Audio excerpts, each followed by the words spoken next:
Dredge is not a deep management sim. Instead, it's a clever, creepy, and easy to lose time in type of game. The kind of game that lures you in slow and then refuses to let go. Dredge somehow managed to be both relaxing and unsettling. I'm Vadd, and here in my Dredge review, after completion we will be breaking down the good, the bad, and whether Dredge is worth your hard-earned time and money. In Dredge, you'll start as a fisher. You crashes near a small island called Greater Marrow. The locals will lend you a new boat, and from there you're free to sail off and start making a living. It's a simple start, there's no big tutorial, there's not a big info dump, just here's your boat, good luck. I think this simplicity works in Dredge's favor. It doesn't need much setup because the world itself does all the talking. The low poly visuals, the soft fog, the calm waters, it all makes it feel peaceful. But when the sun sets, that calm disappears fast. Dredge never directly tells you what happened before you crashed. I think that mystery can kind of keep things making you feel a little curious. The mayor of the town seems a little too eager to get you out there and fishing. The lighthouse keeper watches you quietly. There's this feeling that everyone here knows something they're not saying, and that silence in their words is almost heavier than any direct dialogue could be.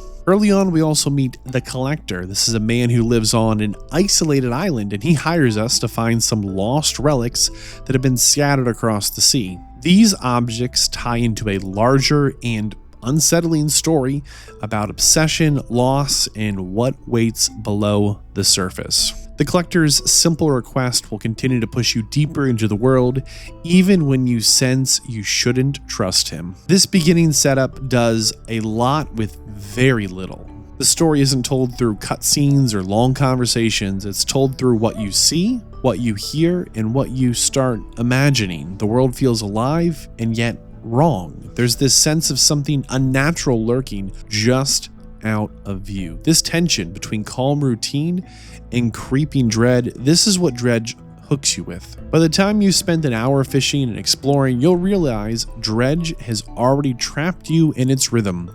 The game doesn't demand attention, it earns it slowly, one quiet moment at a time. Dredge is easy to learn. You steer your boat, you fish, and then you manage your boat's storage. There's no combat, no complex systems, just basics done well. Most of your time will be spent fishing, delivering your cargo, and then exploring new areas. The fishing is a gentle, rhythm-based minigame. You tap buttons, you match some prompts, and if you miss a few, you lose time, not your whole catch. And I think that's part of the charm. Dredge is forgiving, casual, and strangely satisfying. The real tension in Dredge comes from movement and the day and night cycle.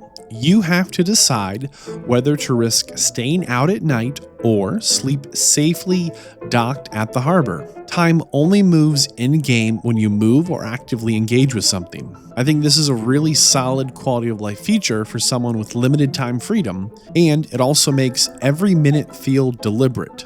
Yes, you could push too far into the dark, miss some sleep, and then things start to twist. When night hits, Dredge changes completely. The fog rolls in. You have a panic meter represented by your captain's eyeball that starts to rise, and as your panic rises, all of a sudden, strange shapes start to move in the distance. You hear sounds you've never heard before. Lights will help calm you. You could turn on your light, but your boat light might also attract danger. It's a clever balance, right? You risk visibility with your nightlight, or you go through the dark and hope nothing spots you. And when true night panic spikes, the world itself starts to warp. The ghost rocks appear where they weren't before. Monsters will start circling your ship, and sometimes the sea just feels alive. These moments give Dredge its identity. It's half a fishing trip and half a fever dream. Overall, it's a really clever design as it gives player agency.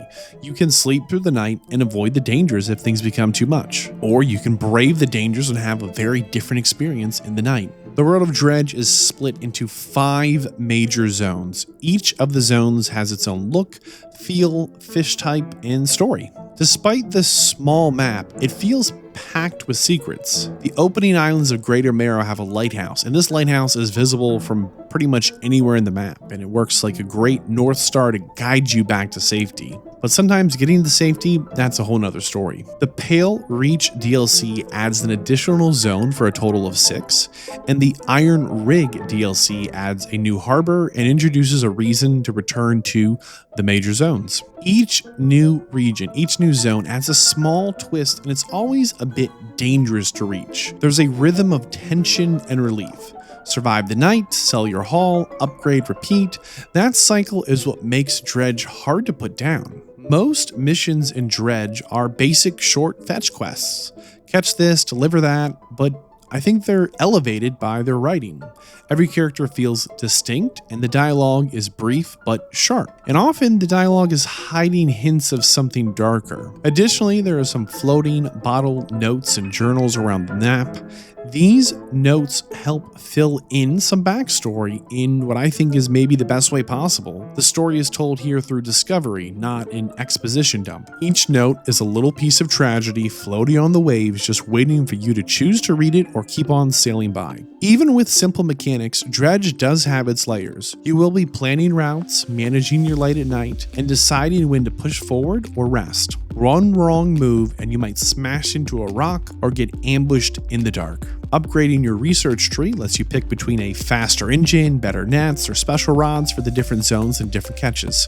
It's not deep customization, but it lets you focus on what matters: speed, safety, or profit. And somehow, despite all that tension, Dredge is relaxing. You'll spend one moment fearing for what's in the fog and the next just admiring the sunrise over calm waters. To be clear here, Dredge isn't flawless. The grinding for upgrades can absolutely drag, and there's a definite pacing issue. Early on, you'll have a reasonable struggle to upgrade your boat and obtain resources. Later on, you'll have an overabundance of most everything. This can make the mid and end game feel much smaller when compared with your opening struggles. The lack of combat or meaningful build variety means replay value is limited. Once you finish Dredge, there's not much left to do. And I think some players might find it too simple, too short, or too slow. I found that that's part of why Dredge works. It's focused, it knows exactly what it wants to be, and it doesn't waste time pretending otherwise.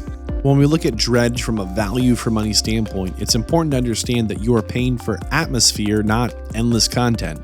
Dredge feels tight and complete. Dredge isn't trying to be an endless live service grind or a 100-hour RPG. It's focused, self-contained, and confident in what it offers. For players who love exploration, slow tension, and a bit of mystery, I think it's worth every dollar. If you're really looking for deep systems or replay loops, you might feel a little shortchanged. Some players might feel Dredge is just too short. I contend that Dredge makes every minute count. You could easily stretch your playtime longer if you go for 100% completion, upgrade every engine part, uncover all the hidden fish. In addition, the Pale Reach and the Iron Rig DLCs both add more value if you enjoy the world of Dredge and want to stay in it. Dredge feels honest. There's no filler, there's no microtransactions. It's just a complete experience that starts, builds, and ends exactly where it should. For players who love exploration, slow tension, and a bit of mystery, I do think it's worth every dollar. If you're really looking for those deep systems or some replay loops, I think you're going to feel shortchanged here. I was really surprised how deeply Dredge hooked me. It's strange, haunting, and oddly peaceful. It's a game where fear and calm coexist. In Dredge, even failure feels like part of the journey. It's short but memorable, and it nails its own tone perfectly. Dredge is awarded a 3 out of 5. I recommend.